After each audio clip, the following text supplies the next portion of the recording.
terhubung bersama kami dosen hubungan internasional Universitas Gadjah Mada, Ibu Siti Mutia Setiawati. Selamat pagi, Bu Siti. Selamat pagi. Ibu, menurut Anda apa pengaruh jangka panjang dan juga pendek dari kebijakan ini terhadap Qatar?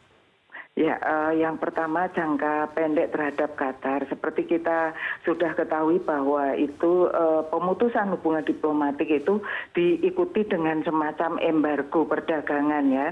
Tidak boleh ada penerbangan misalnya Etihad dari dan ke Doha, dan kemudian ada larangan perdagangan ekspor impor makanan, terutama impor makanan ke Qatar ya, itu akan berakibat kepada Qatar tentu saja. Tapi harus diingat bahwa penduduk Qatar itu sekitar 850.000 ya. Yang penduduk Qatar asli itu hanya 200.000, itu yang saya tahu.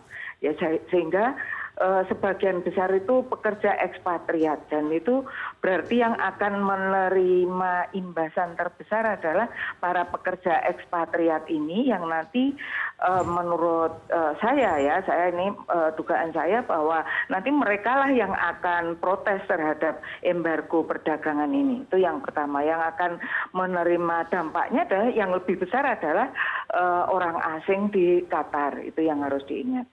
Kemudian Qatar sendiri itu sebetulnya kalau pemutusan hubungan diplomatik itu biasanya disertai dengan semacam warning lebih dahulu kepada negara yang bersangkutan, mungkin mengingatkan ataupun mengancam dulu, misalnya kalau tidak mengikuti aturan misalnya regional Gulf Cooperation Council ataupun kesepakatan regional ataupun etika yang biasanya mereka biasa lakukan, maka akan ada pemutusan hubungan diplomatik kan gitu. Tapi ini saya tidak melihat ada warning sebelumnya gitu. Ya, yang ada indikasi hubungan buruk antara Qatar dengan 4 negara, yaitu Bahrain, Arab, dan Mesir gitu. Ya, ini yang saya juga terkejut ya mendengar berita itu, karena tidak ada semacam indikasi sebelumnya yang mengindikasikan ada hubungan buruk di antara mereka. Kemudian kalau tuduhannya itu bahwa Qatar menerima ataupun menyokong gerakan-gerakan ekstremis, contohnya Hamas ataupun Ikhwanul Muslimin, itu juga sebetulnya saya tidak pernah membaca bahwa mereka itu mendukung secara besar ya, meskipun dalam penggulingan Morsi itu pihak Qatar mengacam penggulingan itu misalnya itu ya. Jadi kalau kita misalnya menghormati demokrasi, menghormati the right of self-determination, masing-masing negara mempunyai sikap sendiri-sendiri, ya mestinya itu tidak masalah ya.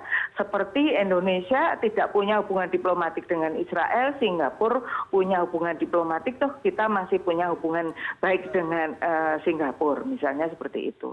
Nah, itu yang jangka pendek saya kira nanti sekali lagi pihak ekspatriat yang ada di Qatar yang akan protes gitu ya, karena pekerjanya itu tidak hanya dari unskilled worker, yang skilled worker juga banyak kan di Qatar. Jadi saya yakin yang skilled worker ini, terutama misalnya contohnya pilot ataupun para pekerja di perminyakan, itu yang akan.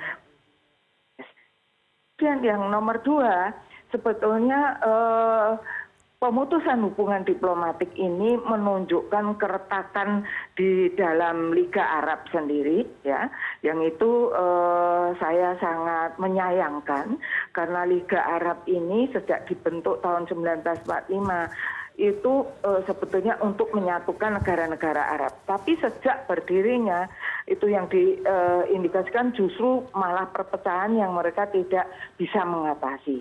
Jadi Saudi Arabia sebagai semacam tokoh yang bisa, saya harapkan bisa menyatukan, karena Saudi Arabia itu dari segi geografi juga paling besar, kemudian dari segi ekonomi juga paling mapan, kemudian dia juga pemangku 2 kota suci umat Islam gitu ya.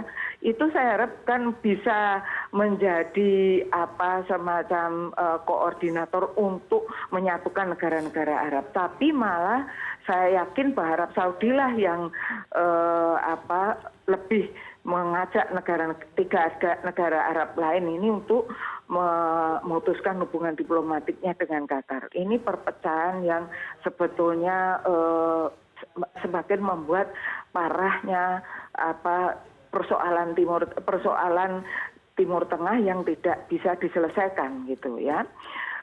Kemudian mengenai Gulf Cooperation Council. Gulf Cooperation Council itu didirikan ketika terjadi perang Irak-Iran ya. 2 negara teluk. Jadi negara teluk itu hampir semuanya negara Arab kecuali Iran yang Parsi.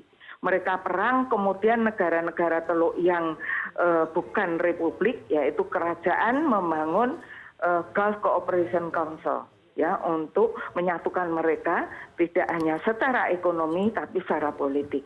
Ini sebetulnya kemajuan yang sangat berarti karena dengan adanya regionalisme di wilayah teluk ini diharapkan bisa menjadi pemersatu Timur Tengah ya, karena Liga Arab yang melemah, kemudian masih ada alternatif integrasi regional yaitu Gulf Cooperation Council.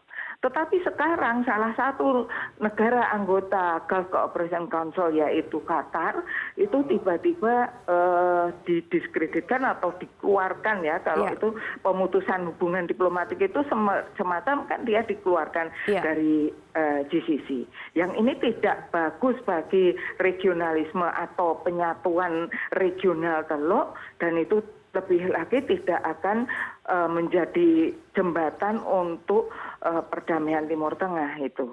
Terima kasih Ibu Siti Mutia Setiawati atas waktunya bersama kami di World Now CNN Indonesia.